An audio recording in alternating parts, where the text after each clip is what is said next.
Assalamualaikum warahmatullahi wabarakatuh. Halo semuanya, perkenalkan nama saya Kailana Sapitri dengan NIM A1A32525 dari Prodi Pendidikan Pancasila dan Kewarganegaraan. Pada kesempatan kali ini, saya akan menjelaskan salah satu bab dari buku yang berjudul Dinamika Isu Global Kontemporer, yaitu bab 6 tentang globalisasi dan krisis demokrasi. Baik, langsung kita masuk ke penjelasan yang pertama, yang dimana bab ini dibuka dengan sebuah pernyataan besar yang menggugah, yaitu apakah globalisasi yang selama ini dipuja sebagai kekuatan penggerak kemajuan dunia justru sedang mengancam keberlangsungan demokrasi? Maka pada subbab pendahuluan ini dijelaskan bahwa globalisasi neoliberal yang mendominasi perdagangan dan ekonomi dunia ternyata menimbulkan begitu banyak persoalan, terutama kemiskinan dan ketimpangan. Dan di bab ini secara khusus membahas implikasinya terhadap ranah politik, yaitu demokrasi. Jadi dapat disimpulkan bahwa kita tidak bisa lagi membicarakan demokrasi itu tanpa mempertimbangkan dampak nyata yang ditimbulkan oleh globalisasi. Pembahasan selanjutnya yaitu tentang pembajakan demokrasi. Di subbab ini dijelaskan paradoks yang menarik, yang dimana di satu sisi hampir semua negara di dunia kini mengklaim dirinya itu demokratis sejak tahun 1980-an. 33 rezim militer menjadi pemerintah sipil dan 140 negara menyelenggarakan pemilihan umum multipartai.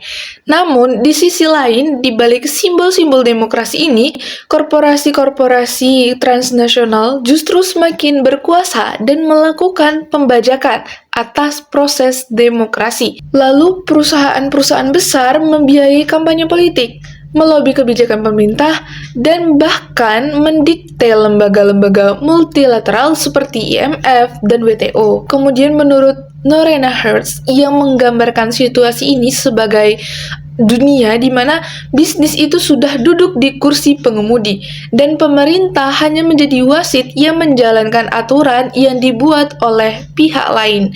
Jadi dapat disimpulkan bahwa demokrasi formal yang kita saksikan saat ini banyak yang sudah tercerabut dari esensinya karena dominasi kekuatan korporasi. Subbab selanjutnya yaitu tentang transformasi politik. Berkurangnya otonomi negara, yang dimana di sini dijelaskan bahwa globalisasi telah menggeser cara kita memahami kedaulatan negara. Menurut David Hult mengemukakan bahwa perubahan-perubahan global yang terjadi mulai dari internasionalisasi keamanan, revolusi teknologi komunikasi, hingga deregulasi pasar kapital, semuanya menyempitkan ruang gerak negara dalam menentukan kebijakannya sendiri. Ada dua faktor utama yang menyebabkan melemahnya kekuasaan negara. Yang pertama yaitu interdependensi yang semakin kuat antara negara akibat globalisasi informasi. Dan yang kedua yaitu munculnya lembaga-lembaga supranasional seperti Parlemen Eropa, IMF, dan Bank Dunia yang keputusannya seringkali bertentangan dengan aspirasi rakyat di tingkat lokal. Jadi dapat disimpulkan bahwa otonomi negara yang mengecil secara langsung menyempitkan ruang bagi warga negara untuk berpartisipasi dalam pengambilan keputusan yang mempengaruhi hidup mereka. Subbab selanjutnya yaitu tentang titik kritis, di mana titik kritis mengidentifikasi dua problem utama demokrasi di era globalisasi. Yang pertama, berkurangnya otonomi negara yang memaksa kita untuk mendefinisikan ulang makna kedaulatan. Yang kedua, kemiskinan dan ketimpangan yang dihasilkan oleh neoliberalisme menjadi hambatan nyata bagi terciptanya demokrasi yang substantif. David Hult menegaskan bahwa sulit membayangkan partisipasi politik yang bermakna di tengah rakyat yang kelaparan dan kemiskinan. Dengan kata lain, demokrasi tidak bisa sekedar dimaknai sebagai hak pilih, tetapi juga harus mencangkup hak-hak sosial dan ekonomi warga negara. Selanjutnya kita akan membahas kondisi sosio dan ekonomi, yang dimana di subbab ini ditegaskan bahwa kemiskinan dan ketimpangan yang diperparah oleh globalisasi neoliberal bukan sekadar masalah ekonomi, melainkan juga merupakan krisis demokrasi itu sendiri. Jadi ketika biaya pendidikan dan kesehatan itu semakin mahal akibat liberalisasi layanan publik, hanya keluarga kaya yang mampu menikmati akses berkualitas. Kondisi ini menciptakan ketidaksetaraan yang juga merambat ke ranah politik, di mana yang kaya memiliki peluang lebih besar untuk mempengaruhi proses-proses politik. Jadi dapat disimpulkan bahwa tanpa pemerataan kondisi sosial ekonomi, demokrasi itu hanya akan menjadi alat yang menguntungkan segelintir elit.